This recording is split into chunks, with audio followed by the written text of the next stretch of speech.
Good morning, everyone. Happy holidays and all of that good stuff. Welcome to today's December the 12th criminal justice meeting. So we won't belabor. I'd like to get started on time and respect these people's time, especially our chief and our NOPD officer. Madam Carm, do you want to call roll? Roll call. Councilmember Thomas, Present. Councilmember Moreno, not present. Councilmember Morel, not present. Councilmember Harris, present. Councilmember King, not present. We do not have a quorum. And since we do not have a quorum, we cannot adopt the minutes, but we can start as an informational meeting, correct? First item on the, third item on the agenda, Ms. Curran. This is a presentation regarding officer recruitment and retention efforts. Chief, when you're ready to start, if you have a handout, I think you've passed that out to everyone. You can introduce the bill at the table with you and start your presentation. Good morning to you. Yes, good morning, Councilmember Thomas and Councilmember Green and Councilmember Harris. Thank you for having us today. I am Ann Kirkpatrick, the Superintendent of Police. To my right, you know Chief Woodfork, Michelle Woodfork, and to my left is Chief Michelle Woodfork's lieutenant, who is Lieutenant Nicole Powell. Shall we go ahead and proceed? Absolutely. Thank you, sir. So today we are here to talk with you about our plans, what has been occurring and what is going to occur in the future regarding retention and recruiting for the New Orleans Police Department. Chief Woodfork has been placed over a newly reconstructed, I should say, unit in which she is going to be in charge of not only the recruiting, the hiring process, the training process through the FTO program. If I may, we're going to be a team about this, but Chief Woodfork will take the presentation from this forward on. Thank you, Chief. Good morning. Chief Woodfork.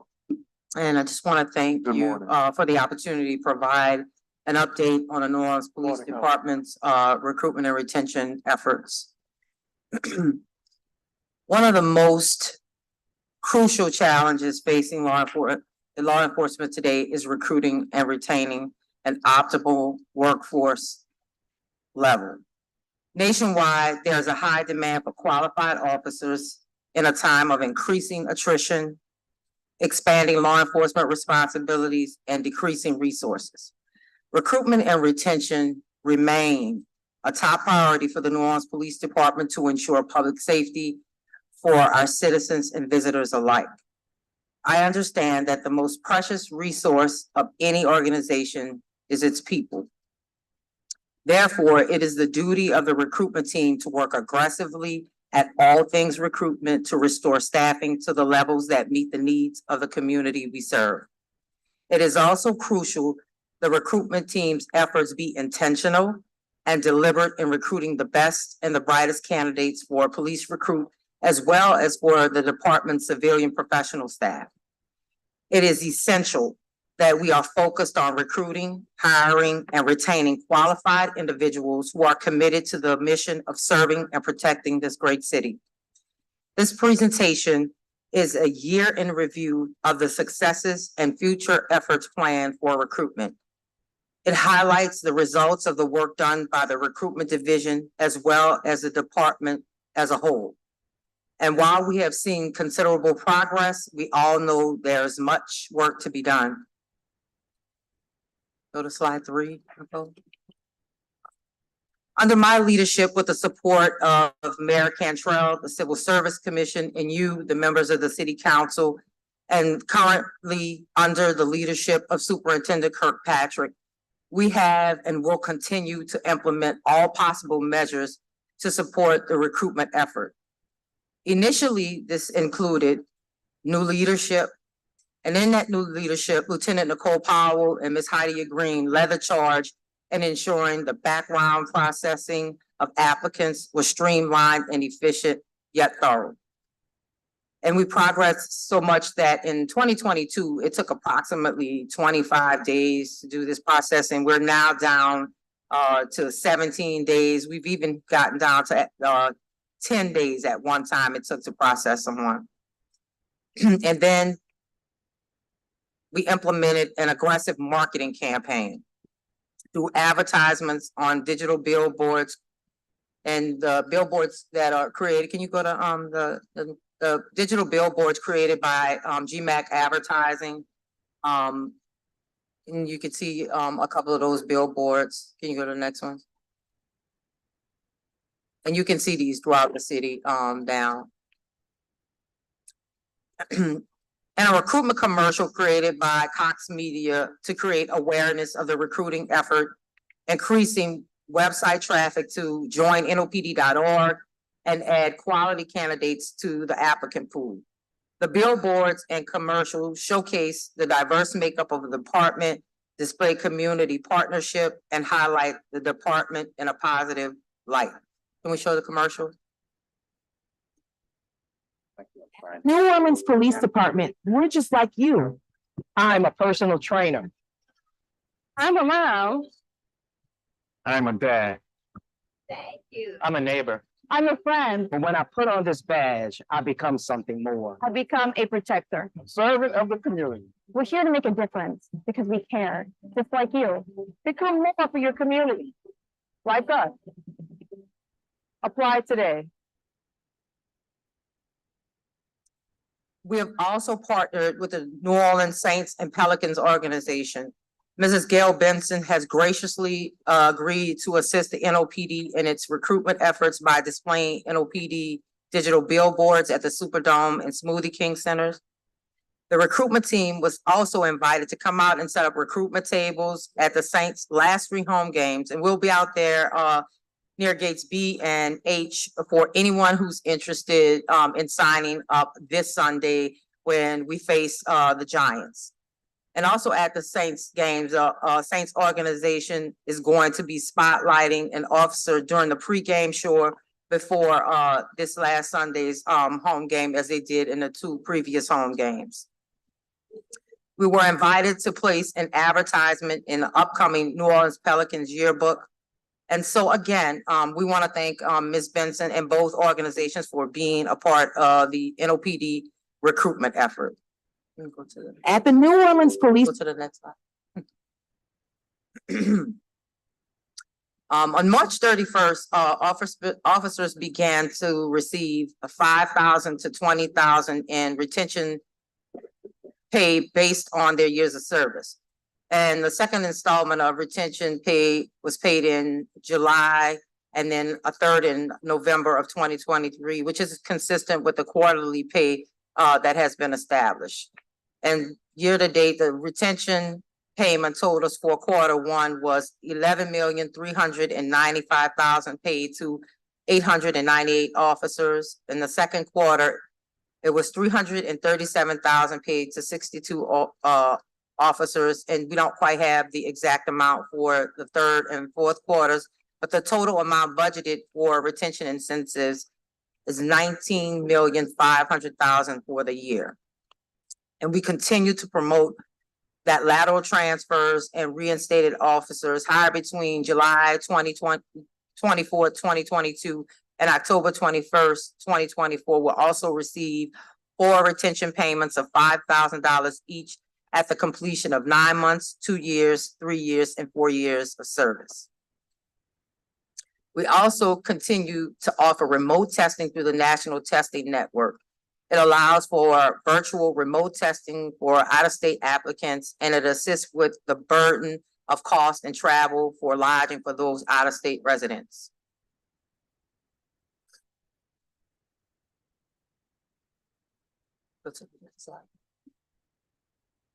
An overview of our recruitment efforts. As you can see on the slide, year to date, we've received 2,900 applications.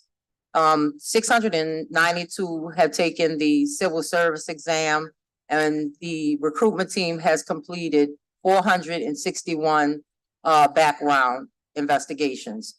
290 of those are police recruits, and 171 was for our civilian professional staff. We've hired 90 recruits year to date, hired 3 laterals, and we had 14 hired reinstatements year to date. Class 196, which graduated earlier this year, had 11 recruits. Class 197 had 18 recruits, and they finished in graduated in August this year. Class 198 with 20 recruits graduated in October of 2023. Class 199 began with 33 recruits, and they're set to graduate in March of 2024. Class 200 with 23 recruits started November 27th, and they are slated to graduate sometime next year. Class 201 currently has 2 recruits hired, awaiting onboarding, 13 in psychs and meds, 17 in background, and the launch date for class 201 is March 18th, 2024. We've also hired 107 civilian professional staff members. And civilian hires remain a priority to provide burden reduction for our officers in the field. And year to date, as you can see, if you go down the line, all the positions that we've hired for, it goes from awards coordinator, but the most significant ones are the police intake specialist is at 27, the police investigative specialist at 24, and the social service workers, a senior social service worker is at 10. But there's a variety of civilian positions that we've hired. And of course, year to date, we've hired 107. In an effort to continue to create a pipeline for hiring and recruiting officers as well as civilian staff, the New Orleans Police Department has implemented programs such as the NOPD internship program established in 2021, which allows college students the opportunity to explore a career with the department while receiving college credit from a university. Just this summer, we partnered with Chuck Wexler and PERFs, and we had a intern complete a local student from Dillard complete an internship at the New Orleans Police Department, and we had a virtual graduation and stuff like that. So it was really a treat to see, and we're going to work with them again. And PERF actually funded this. It was a $30,000 project, and they funded it, and so it went really well. The department also reinstituted the NOPD cadet program, which is a vocational education program that allows youth to work for the NOPD while completing high school courses and completing courses towards an associate's degree at a local college. The pilot for the cadet program will begin tentatively in January 2024 with 19 participants from the New Orleans Military and Maritime Academy and 9 participants from Martin Luther King Jr. High School. The NOPD Explorer program will also be reinstituted during the 2024-2025 school year with a pilot program beginning in the spring of 2024 as a direct feeder into the NOPD cadet program. The Explorer program is a vocational program that allows students in grades 6 through 10 to explore a career in law enforcement by working with the New Orleans Police Department. And our next slide is just a continuation of what we're going to be doing as far as the cadet program goes, and it's creating a structured cadet policy and curriculum, designating positions within a department for cadets, and securing partnerships with local colleges and universities. And of course, again, we said that our pilot program is getting ready to begin tentatively in January of this year. So, in our retention efforts. In efforts to help navigate how best continue to retain, attract, and develop our workforce, we must analyze and create clear lines of internal communications throughout the department and receive feedback, ideas, and suggestions from members on an ongoing basis. And so, as I discussed earlier, one of those ways to retain is those retention pay incentives. And I discussed how many people have already received those retention incentives. And they continue to the ones who come back as the ones who come in as lateral hires are also the people who come back, those who decided to leave but thought it was a good idea to come back. So they're still gonna be able to get those retention incentives.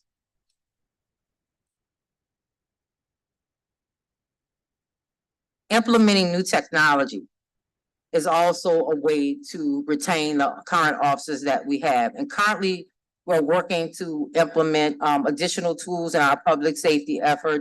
And of course, we've talked about drones in the past, but as of today, 11 of our officers have completed drone training and acquired their pilot licenses, which require successful completion of an exam. And the department is obtaining certifications to fly over sensitive areas. Another investigative tool, MorphIdent, still pending final IT configuration by the state for interfacing.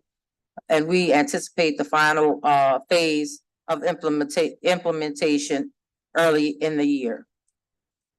This handheld fingerprint device will allow immediate identification of individuals and capable of speaking for themselves, such as elderly victims and children. It also provides rapid identification of suspects without physically taking them into custody or conducting unnecessary searches on lengthy on-scene detentions.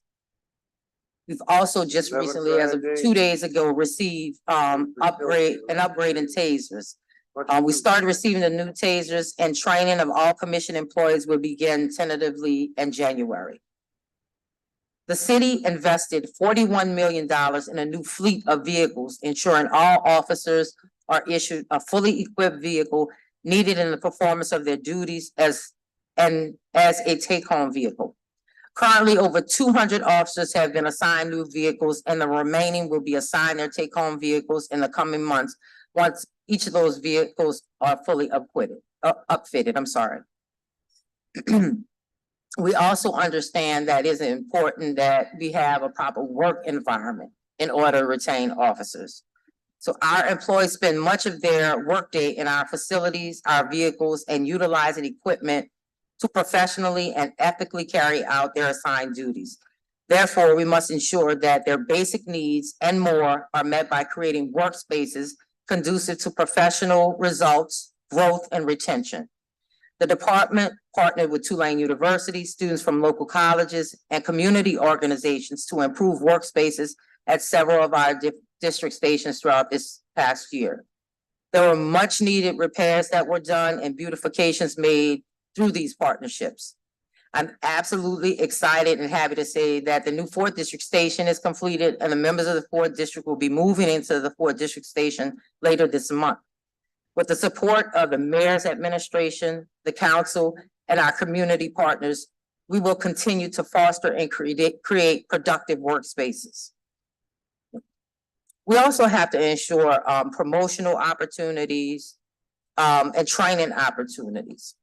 To ensure we retain current employees and recruit others, we must create promotional opportunities and pathways for career growth through training opportunities.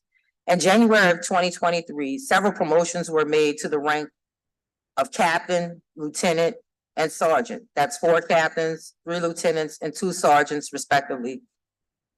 Throughout the year, several officers were promoted to senior police officers. The department is currently finalizing an interview assessment portion of the sergeant's exam that was administered earlier this year.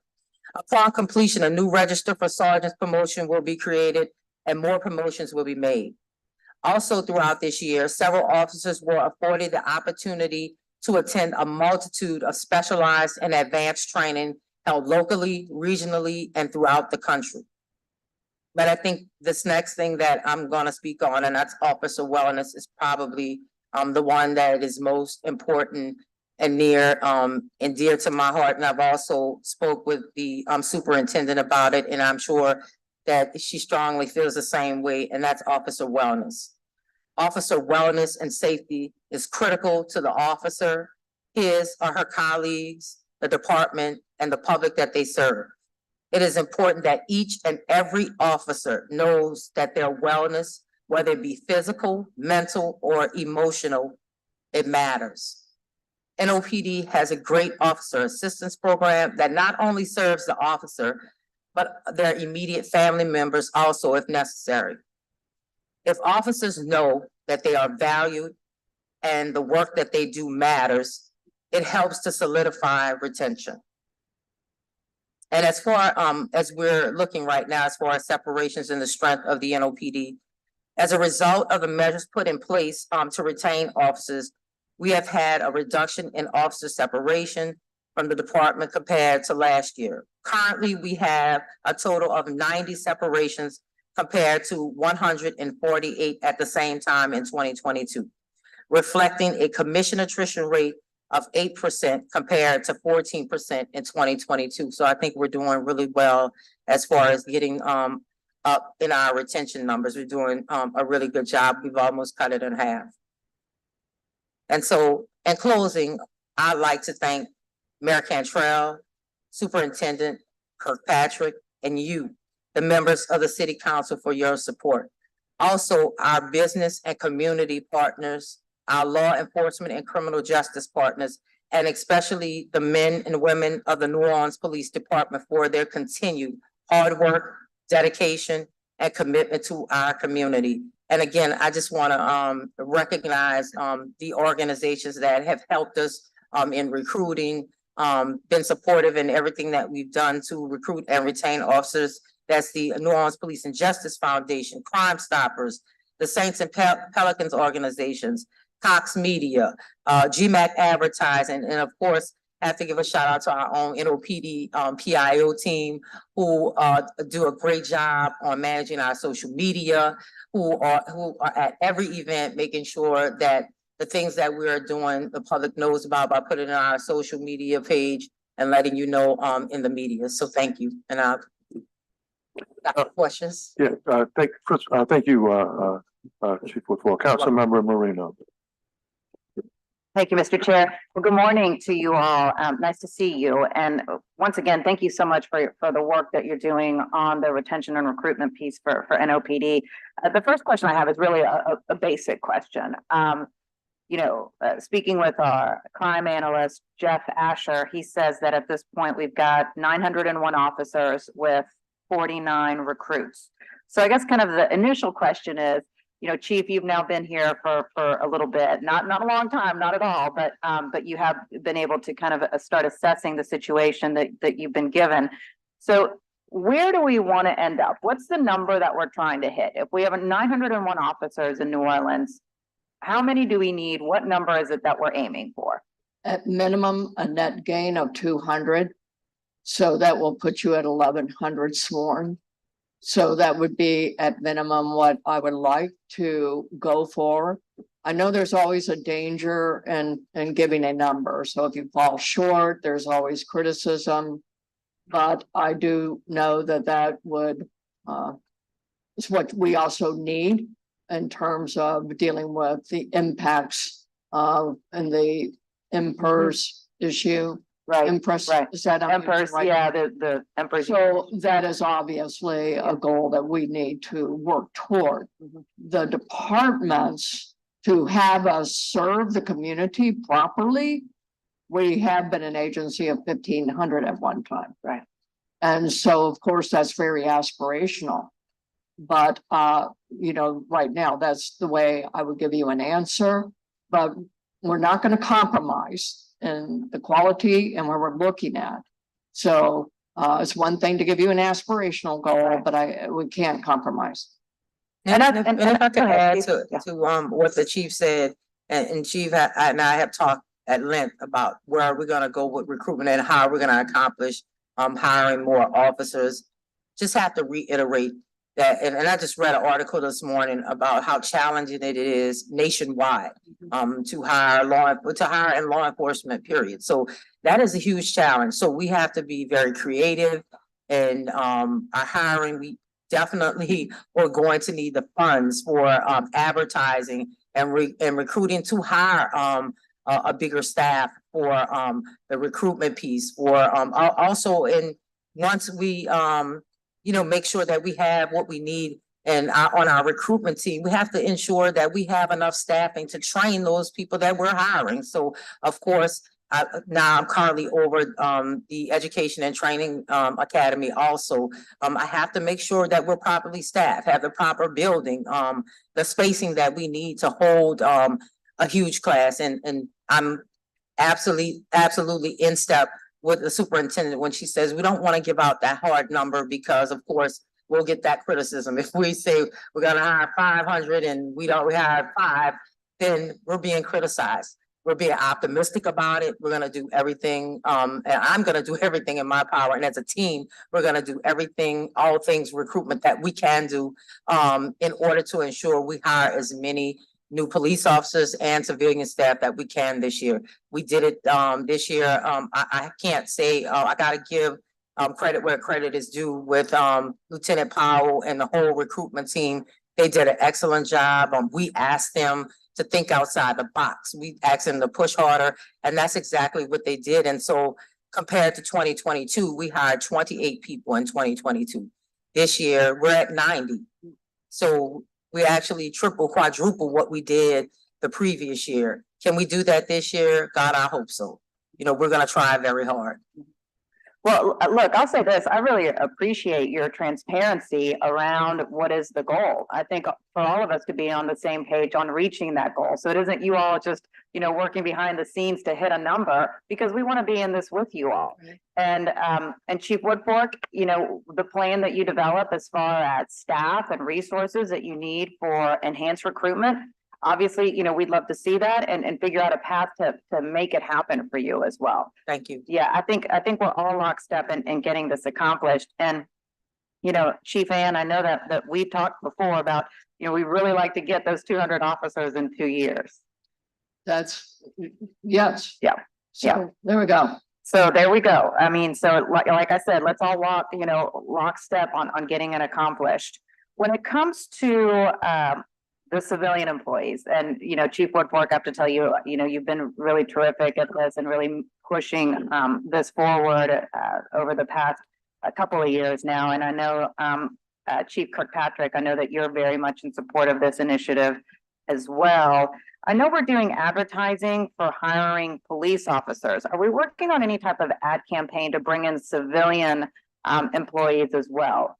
Because I think that's really important too, to show the public that there are more opportunities with an NOPD than just being a commissioned officer. That's also very much going to help in reducing crime in our city. That's, yes, the GMAC advertising is a part of the, we've been having an advertisement for the APR unit.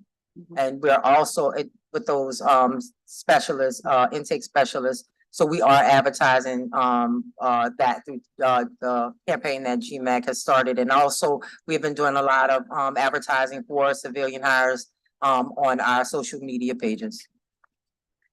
The other thing too is on the civilian employees. Let me get to that slide real quick. So it looks like you've got 107 hired so far. How many openings do we have? I believe it's around 40, but we'll get the. Yeah, I don't have the It's around- exact it's around number. 40 to 45. Around 40 to 45. Yes. We've certainly come a long way. Give you that. Yeah, and then I think the other piece too is Chief Kirkpatrick, I know you and I have talked about increasing the different positions within the civilian force, you know, creating new opportunities, including working with cold cases that potentially could be beneficial as well. How's that work coming Well, up? even at noon today, I'm have a civilian coming in to see about working some cold cases for us. So we're trying to be more than just out of the box with this. And so I even have at noon today, someone coming in to see about helping us pick up some cold cases. That's fantastic. I appreciate the tenacity around this issue of bringing on civilians, which as I mentioned, was really picked up by Chief Woodfork. So I appreciate that. And then really the last question that I have is around the retention piece and the different ways that we can really improve the working environment for our police officers and police employees. And we've had the conversations around, you know, having childcare for officers and NOPD employees. I'm wondering, can we create a working group to try to figure out kind of what are going to be the best approaches to implement this? Because obviously it's gonna take you all bringing ideas, the council figuring out, how do we piece the funding together? Potentially bringing in some expertise from other cities to advise us. Like, I just think we need some collaboration around this to actually get it implemented and done. Well, your timing is very good, Councilwoman, because what I'm doing here is looking for that email that I received about moving forward to put this now truly into reality. And so as far as the working group, y'all want to be a part, that'd be great.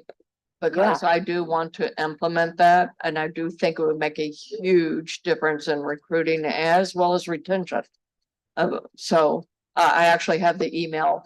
Well, that's great. Like, I can shows tell you me that that that's we are- something that Councilmember Harris and I have been, really pushing toward and Right. something that we believe could be very positive and exciting We as do, well I think so Um, too. for the department. So As well I would as like to Lucia be as counted well. in. I'm sure Councilmember Harris would like to be counted in to be Okay. included. And maybe other council members as well, but I know the two of us have really been interested in this. Okay, you're on the team. Yeah. I love it. Recruitment, You just got put on the committee. a recruitment plus and a retention plus, because there are a lot of parents who could Absolutely. use the help. So yeah. Okay, Thank you, Mr. Chair. Thank you, Councilmember Harris. So if we're on the team, I actually want one of those jackets because they're very, very cool. recognize you. I do want to work backwards. Talking about conditions and working conditions, I know I've been harping on this forever, but facilities are still an issue. The sixth district didn't have working bathrooms for women because of flooding. There's still reports of mold and air filtration. Superintendent, I know you and I are going to have monthly, I think, meetings, and maybe our first thing can do a facility tour with property management and the district commander so that property management can understand the conditions that folks have to work in. I mean, it's truly a critical piece, and to keep people working for NOPD, they need to have spaces where they feel safe and healthy. So I'd love to set that up with you, and Captain Woodfork, I'd love for you to be there as well. I know that Matthew from my office walked the streets around the second district to make sure that potholes are filled. So we're working on those conditions to make sure that the vehicles stay in good shape. These brand new vehicles aren't being torn up by our torn up roads. So that's something, again, would love to just do another tour with y'all around the stations within my district. I do want to talk about retirement. Do we have an estimate of how many officers will retire in 2024? I can give you how many would be eligible. Okay, And so I don't have the number, but that's really the more important number is who is eligible. And we can get you that number relatively soon. I did not come prepared with that number. once you have that number and you identify those officers or civilians even, are you doing any outreach to see if you can retain them in any way? Because I know some of the retirees are relatively young. And might want to stay on board in some capacity, whether it's, reserve or even if an officer going to a civilian position. Right. I've talked to quite a few who've shared with me their plans. Even yesterday, I talked with one who was just about to write their letter to me about retiring. We had a conversation about it. I having been a retiree myself, I recognize that one of the things I say to people is don't retire too young. Yeah, You might think you want to go now and you're gonna find that you're gonna be bored in 6 months. And so, trying to encourage people to think maybe a little bit beyond, is this really the time for you to retire? So a lot of one-on-one conversations. I have, for instance, tomorrow night, I'm going to meet with the FOP team. A lot of retirees are there. yeah. And so retirement is a difficult decision to make. And I want people to go when they're ready, but not everybody is as ready as they think they are. Are there any programs in place to take back those retirees. So you're going to go speak with them and you came back on the force after I did. retiring. Absolutely. So the thought of like, okay, how can we quickly get you up and running again? Sure, and we can, and so, yeah, like tomorrow night, I plan to go to the meeting, and when I met with them my first and only time, that has been my message. You can come home, you can come back if you want. And so, I think that just to make sure people do know, like people who are returning, the 14 who return, they go away, they find out it's not what they thought it was going to be. I want people to feel like they can come home. So my message is come home. Yeah, I love that message. I am going to turn to the DNA lab. There have been reports that our DNA lab is not going to be up until fall of 2027. Last year, this council allocated money to send rape kit backlogs to private labs Right. because they were sitting in the state lab. Is there any thought to do that again, to allocate money or ask us for money to send some of these backlog kits to private labs? Because that's certainly something I'd be interested in helping with. I would be very supportive of that. I do want to say, although I did not come today in preparation for that, but I do want to make sure that there is a full understanding about our crime lab. First of all, we have hired, it wasn't to my credit, it was to Chief Woodfork's credit, but the hiring of Dr. Kelly was an extremely well-chosen decision and selecting her. I've met quite a few of her team. Excellent, excellent. The staff there is doing a fantastic job. They've also received national accreditation on the forensic side. So the path is there and is great, and they deserve kudos. This issue with the backlog is exactly what you said. It needs to now, we need to look and go into private labs. We Yeah. need to go an alternative, but it is not at the fault of anything associated with the staffing of the lab. Okay, so that is going to be clear to our public that they have an understanding of that. That is not a result of staff.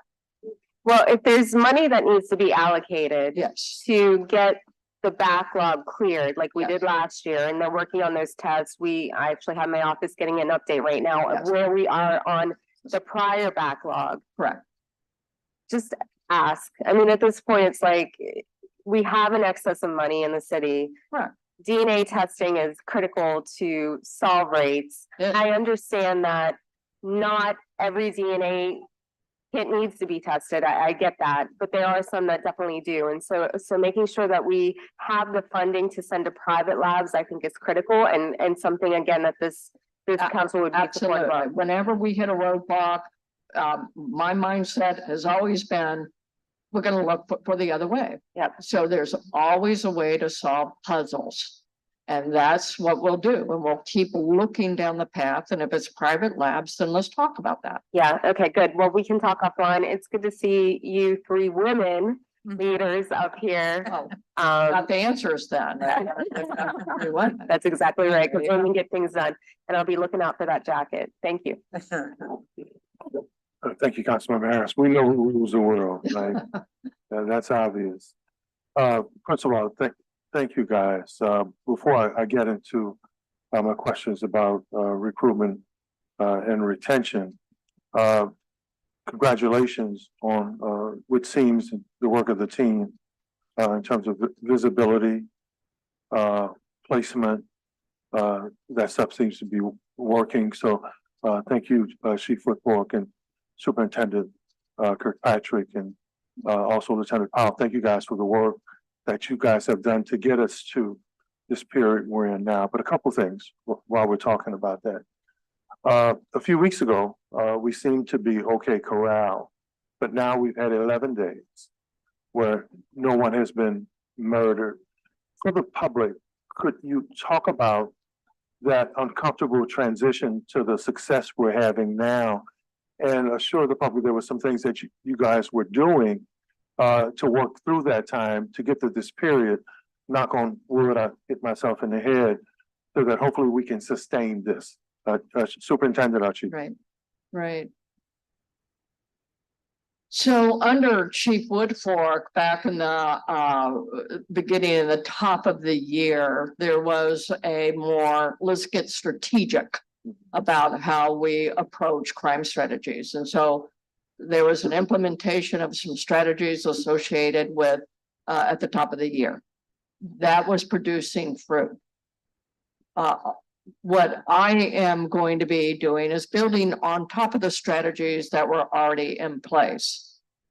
My terms, the way I would describe my strategies on top of the successes of Chief Woodfork's strategies is what we call precision-based, precision focus.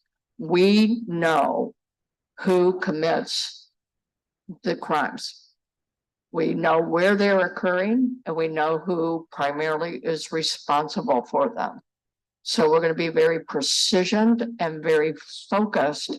And so what you're observing is a result of a focused strategy of going after people who already have warrants for very significant and egregious crimes that have already occurred and they have warrants for them. We're proactively going out and getting those people. We are going at the top of the year, be moving toward what is called an Operation Ceasefire model with a very focused, intentional approach to disrupting the violence. Focus will be on the guns. It'll be all about the gun crimes. We are going to be putting resources, even through like Dr. Avegno's avenue, in those hotspots where there are a lot of distress, try to break that, disrupt that cycle by giving resources. So I will be happy at the top of the year, or actually it's next week, I will be rolling out to the entire department, as well as this community, exactly what these plans are going to be.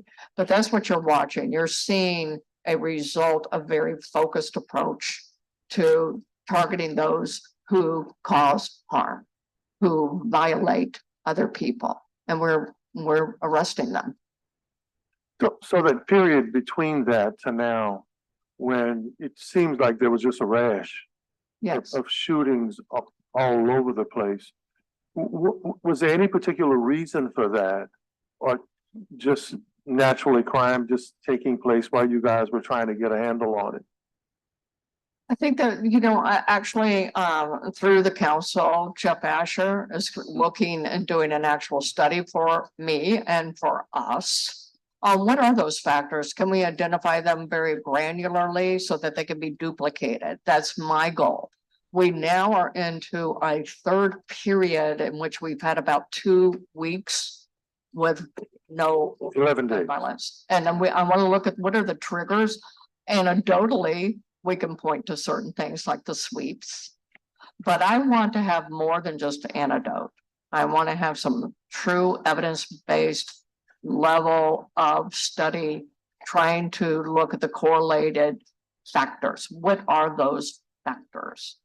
And therefore, if we can pinpoint them, not just anecdotally, then we can duplicate them. Crime, just some general questions as someone who's not an expert, you know. Usually an expert when I'm out of town, and when people don't know any better, right? But when you talk about cities and crime, especially look at their histories, and I've always thought about this, is crime more of a function, or crime reduction a function of how many police officers we have or don't have, how many criminals we have or don't have? Well, I mean, we're going to have a conversation about it. We do know for a fact that presence matters. So presence does have impact, therefore staffing does matter. So there's a function of prevention by simply removing the opportunity, and that's where presence matters. Well, I asked that question because trying to, first of all, not being an expert in an area, it's not what I do every day, but studying trends and Sure. looking at arrests and how police departments operate, the history of the city, or maybe some others. What I'm really trying to get at is does the city create an environment? And there are a lot of things that come into play, poverty, education, Yes, lack of opportunity, crime without consequences.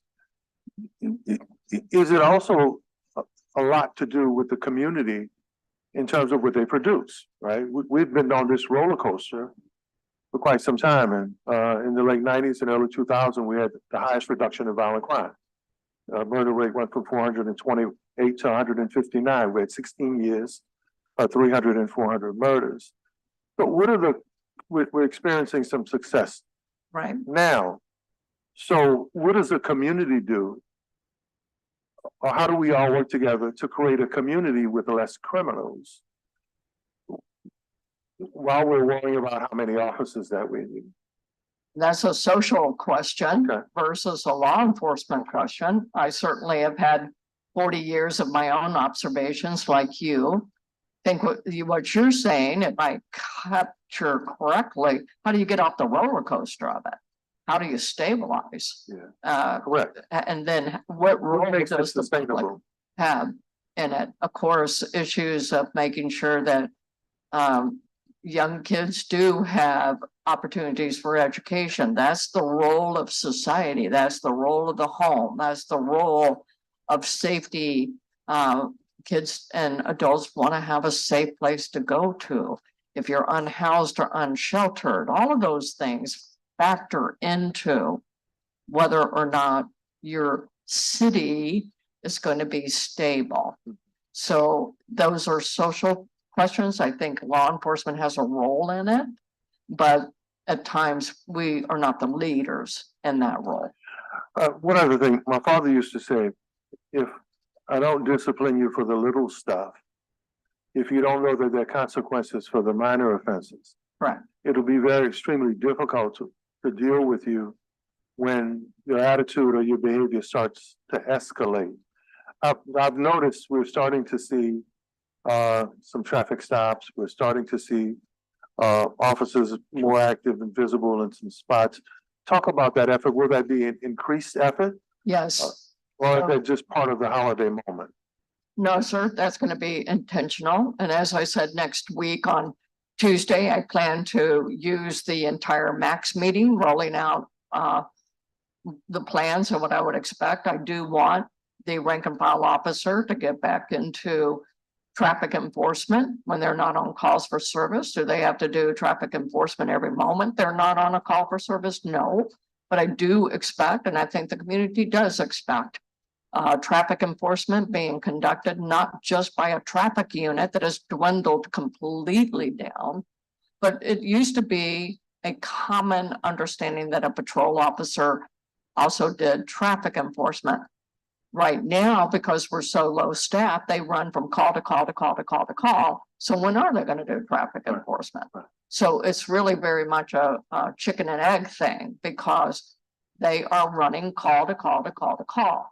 However, when they can, I would like to see more basic, be brilliant in our basics. And traffic enforcement is expected. The community wants it.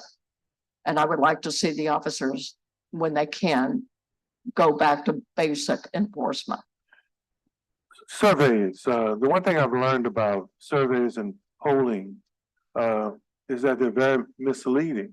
Yes. Right? If you would ask people about politicians, they hate them all. Mhm. But if you ask them about a particular politician, they may hate them less, right?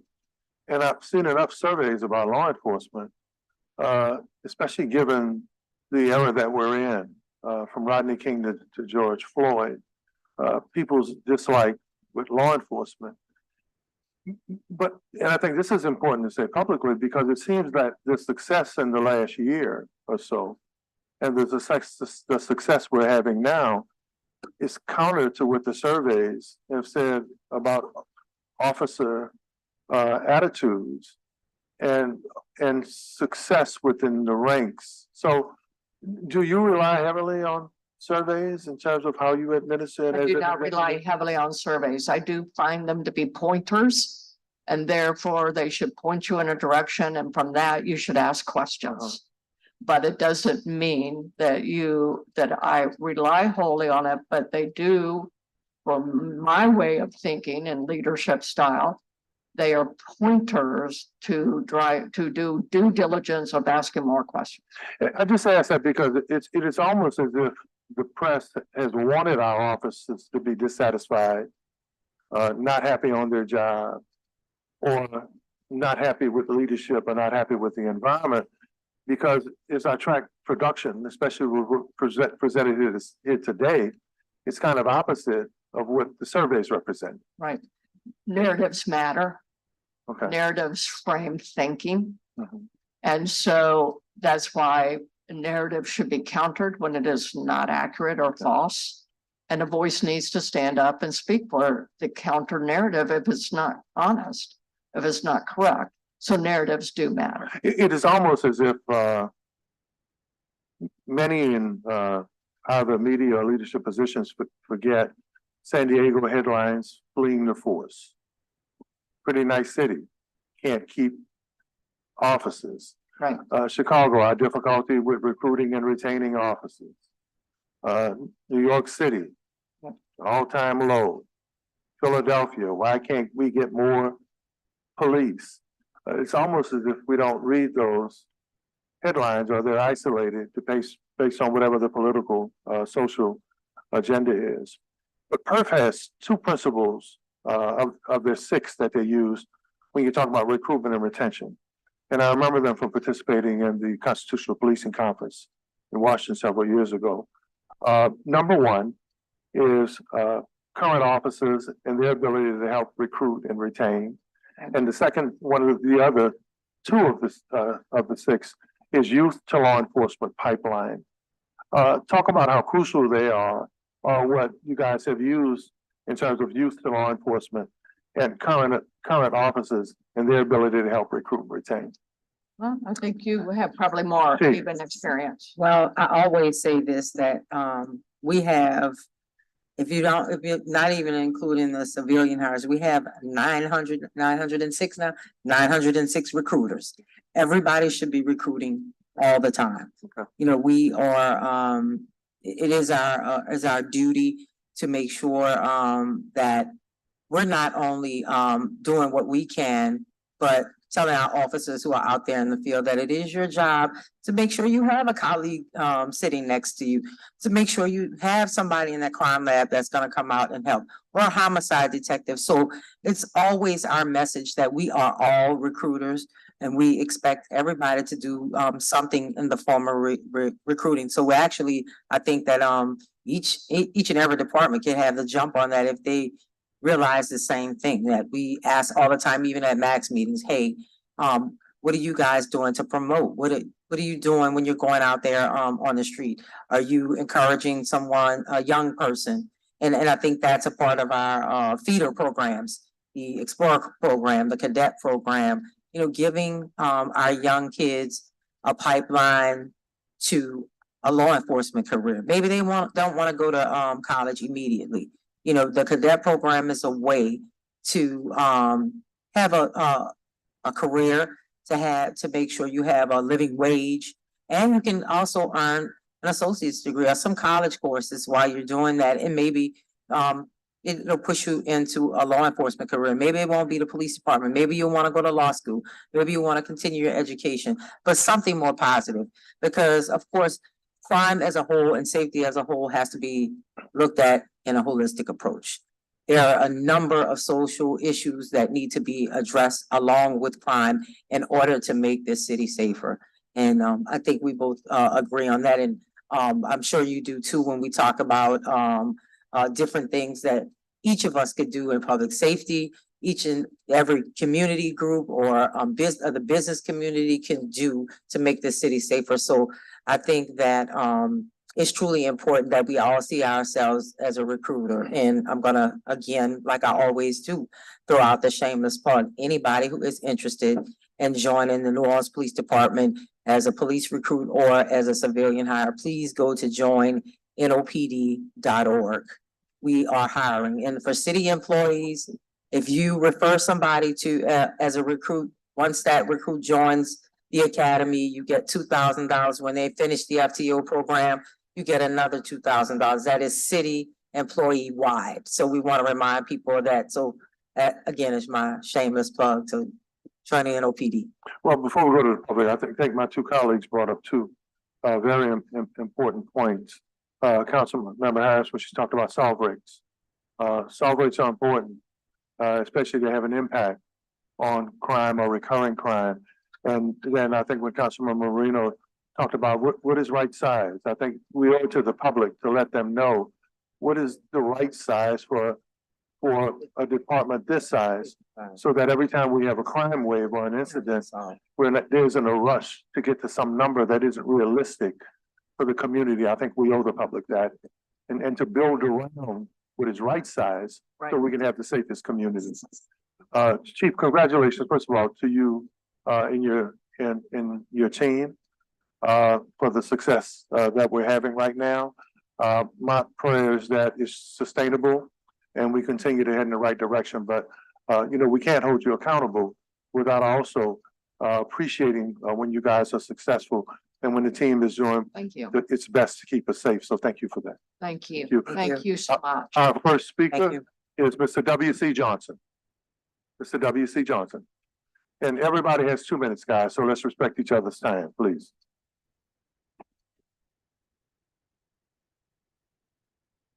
Thank you once again, W.C. Johnson from CUC and New Orleans United Front.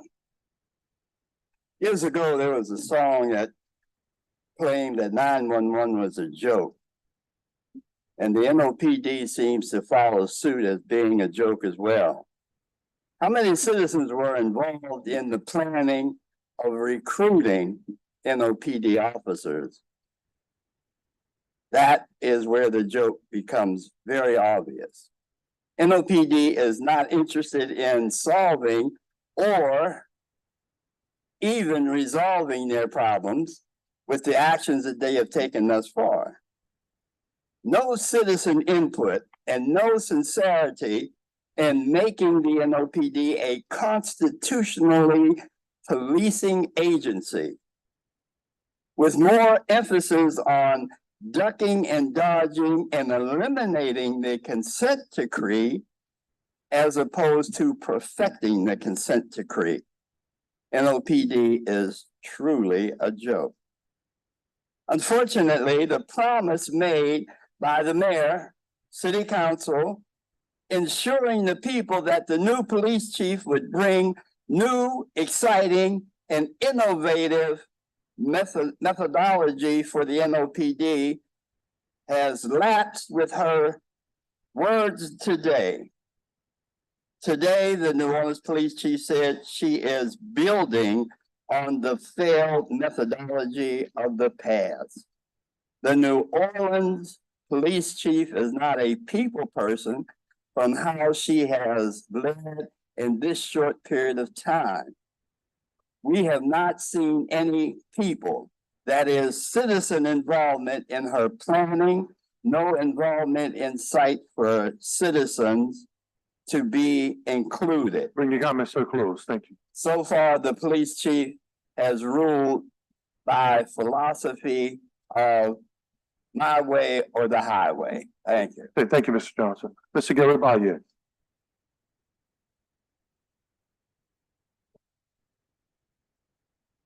How y'all doing, Gary Ballier? Good morning.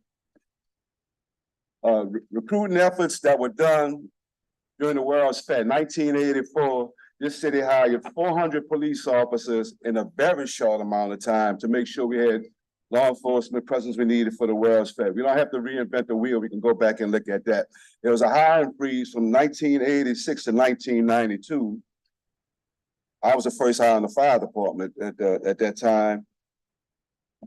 We need to go back and see what was done with those massive numbers of people, recruits that applied, and how we got them pushed through. Military recruits after Hurricane Katrina, lots of cats that came up here down here from northern Louisiana. I was in the National Guard then. They were interested in staying here working with NOPD. So I don't know what we're doing with the National Guard and Reserve. I didn't hear that piece. Kudos for the internship program, your cadet program, your Explorer program. I know quite a few officers that were in the Explorer program that went on and did over 30 years and enjoyed their time with the NOPD. I'm gonna give you kudos for the Citizens Academy. I attended that, and I encourage people to also do the FBI Citizens Academy, get an understanding of what the NOPD saying is versus what you see as a citizen. Let's see, the high school kids, that's in that piece. It seems like cops are encouraged to come to work for NOPD to go live in other places. I see more take-home calls in St. Bernard, Plaquemine, St. Tammany, Jefferson than I see parked in New Orleans in the evening. I think we need to address that. I don't think I should have to pay for a guy to drive out the city in the New Orleans paid for a car and gas to leave here to go live in Gretna, Slidell, hell, Picayune, I see him up there. I don't know if I heard about mentioned surveys, internal surveys of the officers that are currently on the job to see what their real feelings are without any repercussions. You might have to have those comments go to an outside agency so you can get that information or that data. Thank you, Mr. Valier. There's lots of people that come from out of New Orleans and realize they can't be promoted in New Orleans because of some of the nepotism and favoritism stuff. I hear that a lot. Thank you. You should listen to the citizens. You should listen to the people. We have some stuff that can help you, not just the internal stuff. We've been doing the same thing over Appreciate and it, over man. with the same. Mr. Edward Parker. Mr. Edward Parker.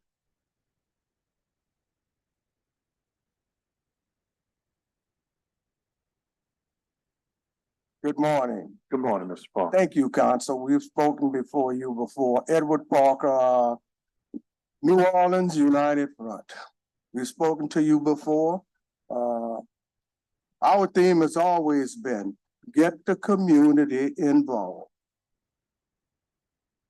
When you first came before this council, Chief Kirkpatrick, one of the things that our group asked for was community input. When we looked at where you had come from, out of California, that Los Angeles area, we found that you had a problem with the Black community.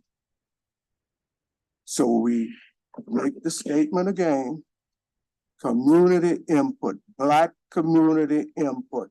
We stand ready, the CUC and the New Orleans United Front, to work with you to make this department what it should be. Constitutional policing for all citizens. So we extend this olive branch to you right now. Let's get together and have community input, especially Black community input. Thank you. Thank you, Mr. Parker. Ms. Kim Ford.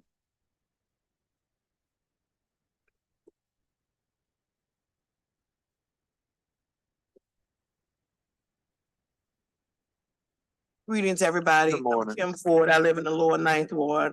I'm in Council District E. And I did not hear any conversation about the fact that New Orleans has one of the highest wrongful incarceration rates. And my concern, I'm looking at that, they're saying that the crime lab is not going to be for 2027.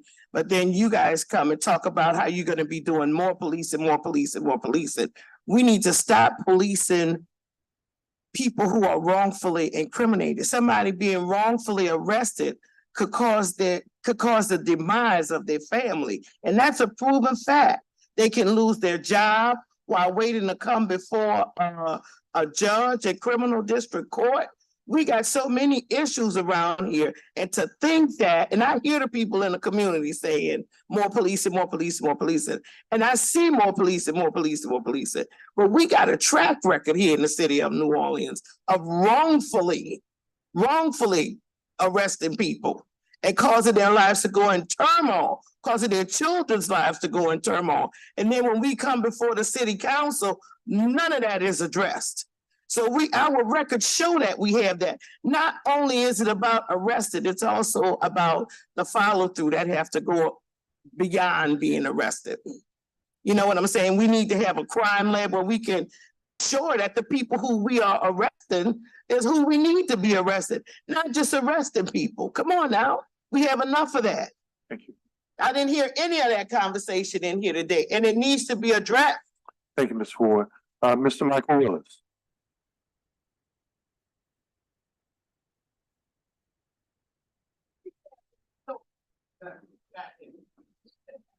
How y'all doing? Good morning.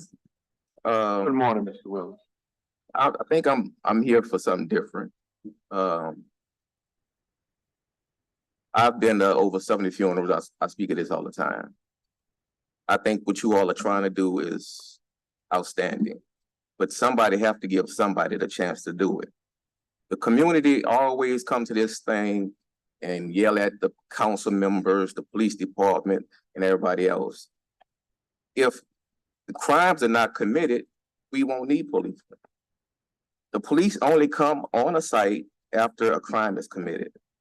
We are losing children ages 18 on down, all right? So this is not a policing problem. It's a people problem, a community problem. So I'm gonna tell y'all again, like I said before, I'm not here to be the world's greatest nonprofit organization. I'm here for solutions. Anything that I can do, and my people in my community and other communities that are working with me, because I deal with the mothers, the fathers, and everybody, and the kids that's been affected by these crimes.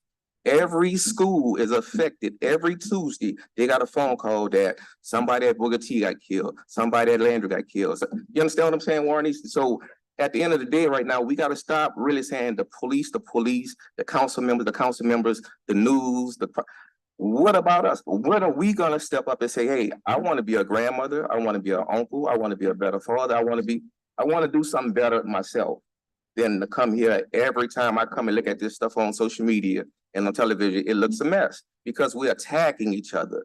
Nobody came up with an idea yet to be a solid solution that we could hold ourselves accountable on, be transparent with, and make not just the policemen, but the citizens also go back to respecting each other and the police and officials.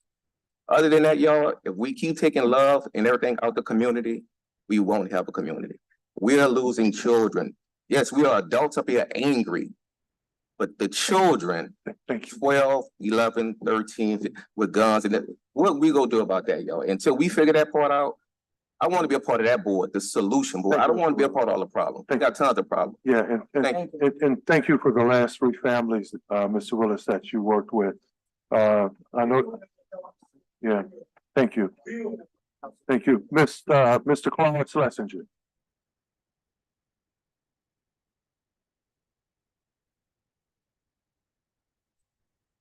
Good morning, Council.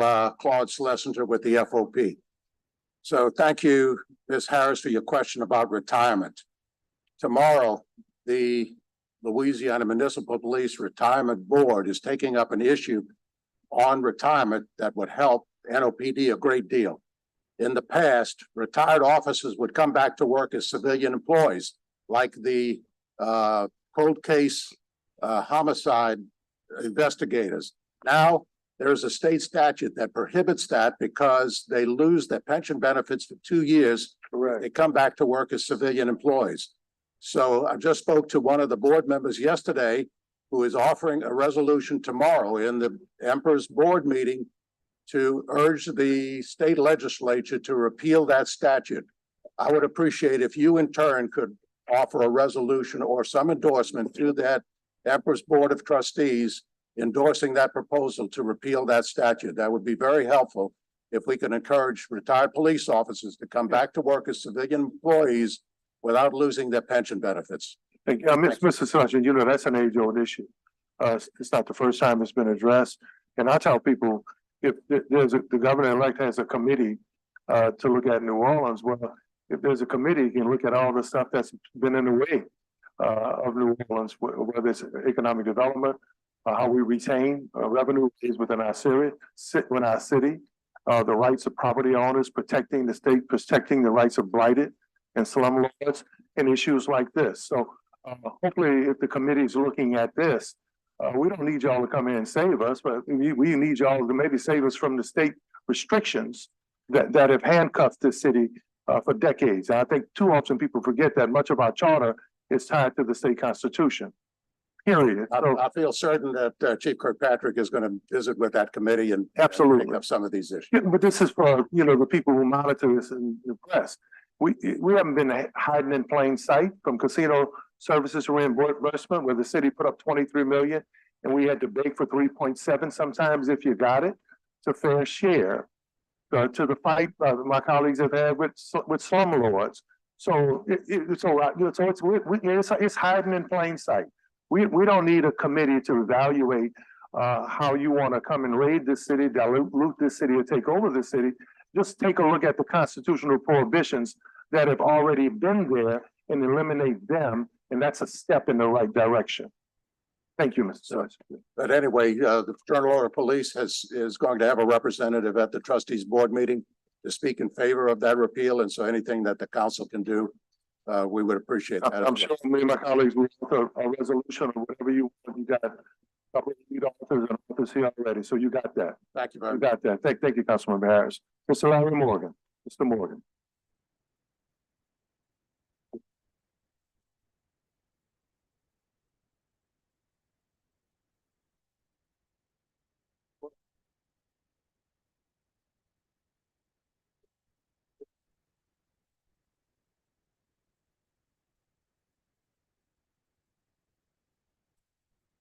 Morning to everybody in the house. I thought I'd be in California today, but the community in four, south, east, west, and north asked me to address this meeting.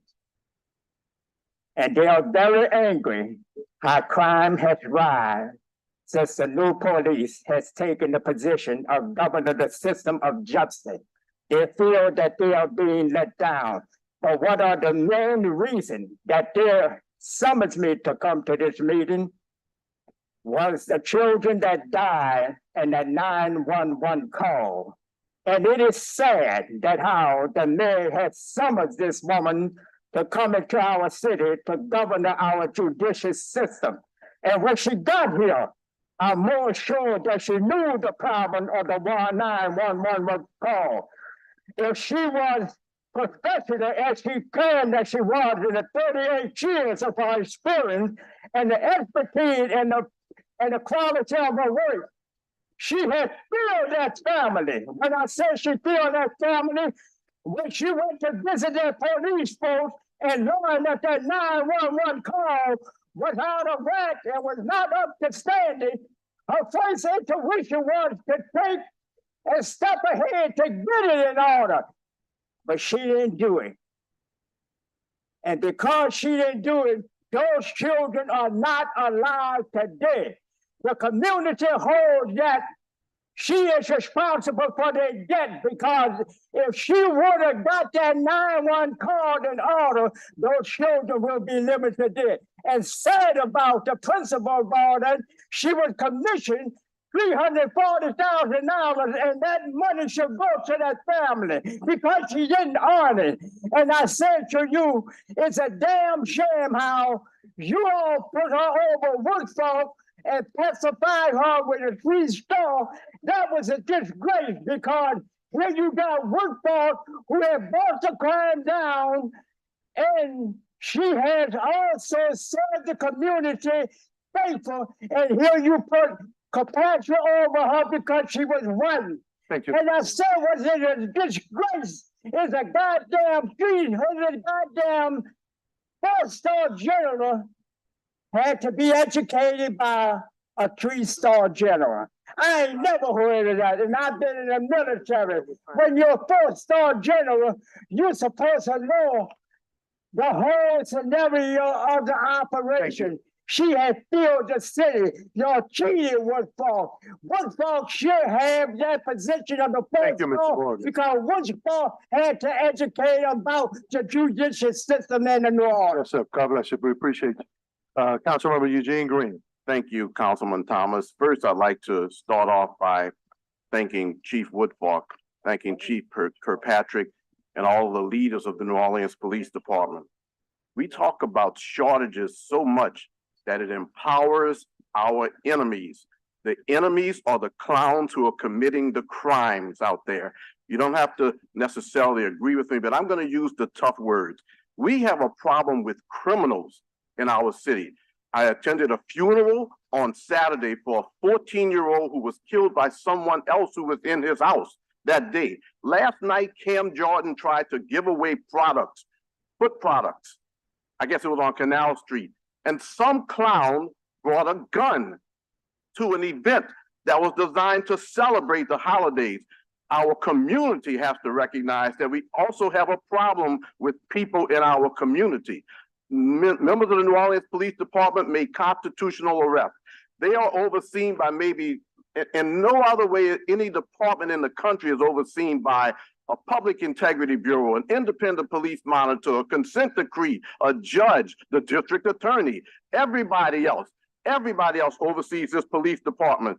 But I just want to say that we have a problem with crime, and I hope the members of our community can talk to those who are committing crimes to tell them to stop doing some of the wrong that they're doing. Stop with the excuses, stop with the fools. Mr. Valier, I've given you your opportunity, and I appreciate you if you would sit down and listen to what I have to say. I appreciate it. Thank you for being here. But at the end of the day, I am a council member elected by the people who want to see more members of the police department have an opportunity to respond to the many calls that they have. The 9 shots that were heard 2 nights ago, some clowns shooting off an automatic weapon. I thank the members of the police department because they go in the direction of the hearing those crimes versus everybody else who runs and wants to run to public meetings and act like everything is on the police.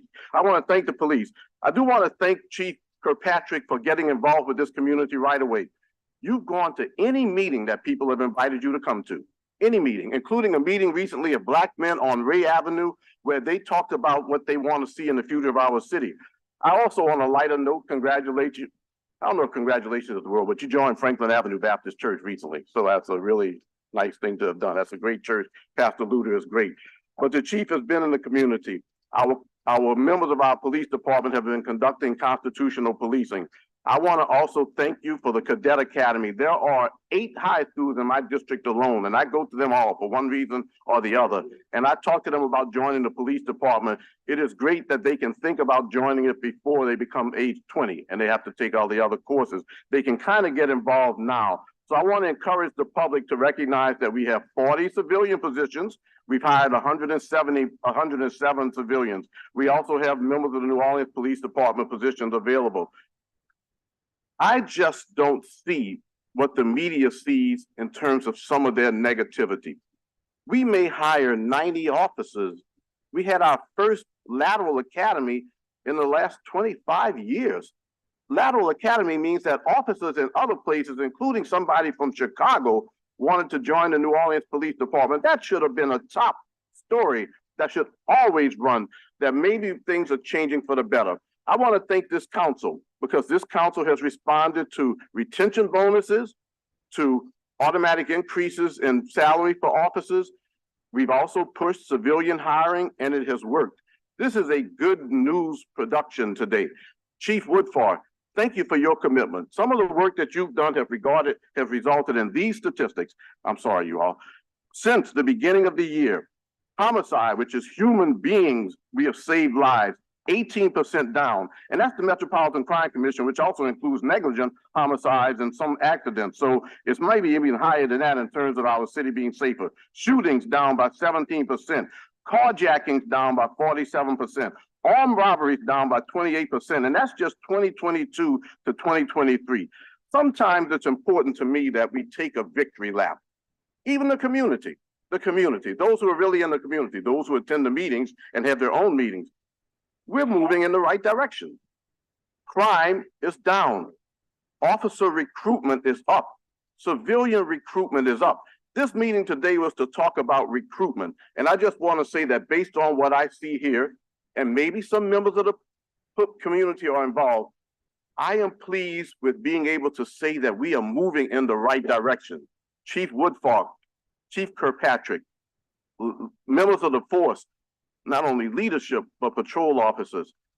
I shouldn't say but, members of the police department altogether.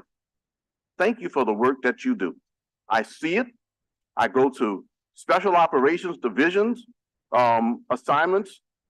I go to scenes of crimes. Unfortunately, I go to scenes of crimes where I see these people who have used guns to kill a girl who was hugging a boy. And somebody online says, well, if I can't have her, nobody's gonna have her. I've seen the videos of people who are bad standing outside of a hookah club, waiting for somebody to come out there so that he could kill her and also her friend at the time. I've been to CJ's funeral. I've been to BJ's funeral. I am tired of thinking that thinking that some people have, that if we just got the police back together, all of the crime is just going to be eradicated. We have a problem with crime out there in general, and I hope that the community will work with me to take to people that it is not good to commit crimes. It's as simple as that. But I do want to say this, and this is absolutely my last thing, and I've said it already. Thank you, Chief Woodfork. Your last. Thank you, Chief Woodfork. Thank you, Chief Kirkpatrick. Thank you, members of the police department. Thank you to the citizens who helped to keep us moving in the right direction, because we are moving in the right direction. And I'm looking forward to an even more successful 2024, where we can see double-digit increases continue in important areas of crime. Thank you. Thank you, Councilmember Green. Okay, well, look, you had a chance to speak, you spoke, you listened. Any online Yes, any online comments? we have please? one online comment. This is from Mary Lou Augustin. She says the officers are doing more work with the same pay. 86% of the officers who took the survey in 2021 stated they wanted step increases. Civil service presented step increases to the city council as a retention incentive. And yet here we are 3 years later with no step increases. Officers want to get paid overtime after 40 hours a week, 80 hours a pay period, not 85 and a half. Officers want the pay period to end after 1 week. So when we take vacation, it doesn't affect our overtime the second week. Have all reserve officers work the special events, second lines, etc. We can discuss retention over and over about what is going to keep officers, but unless we start doing what the officers want, nothing is going to change. And we'll continue to lose officers. Officers will stay and do whatever you ask if you pay them what they are worth. The city council likes numbers. How about the number 600, which is what an SPO makes a week, or the number 1,200, which is what the officer is likely to take home after taxes in a pay period with no overtime, no details. $1,200 a pay period, and you wonder why people are leaving and why we can't hire people. That's it for the online comments. Thank you. Now, next item on the agenda.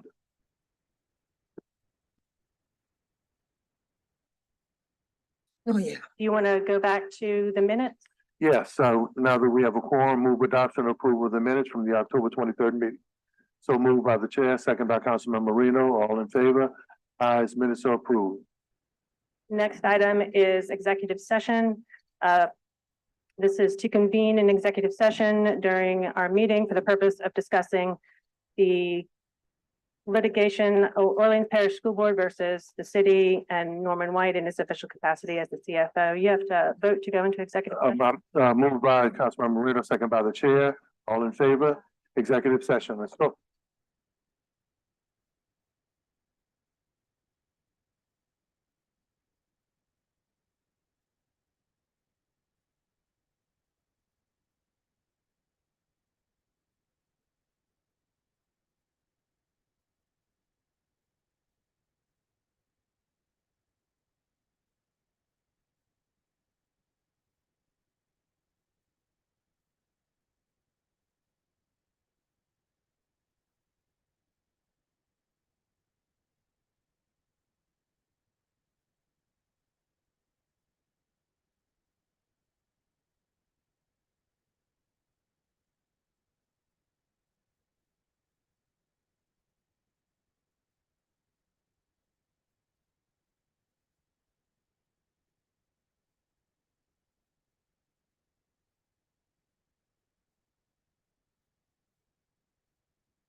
Motion adjourned, a second by Councilmember Harris, all in favor, ayes have it, meeting adjourned. Thank you, guys. Happy holidays to everybody out there watching the Council Criminal Justice Committee meeting.